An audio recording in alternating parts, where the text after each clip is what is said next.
lấy hàng trong này cũng muốn học lại đồ như tí xanh chắc phải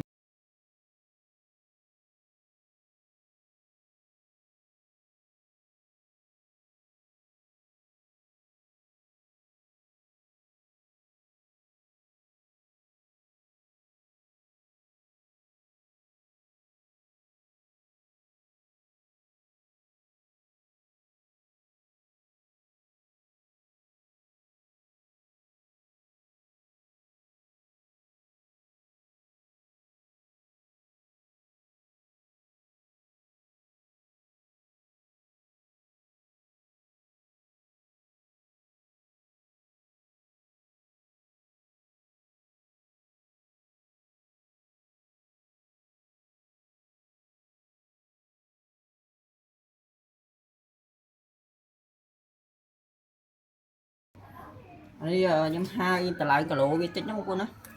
của ấy tập đồn chắc mây như sơ hai đặc biệt tầng lấy lại cả lộ bên hết chập đam kịp mình chỉ bên chập đam lên của nó mìnhจะวิดีโอกันนะบายบาย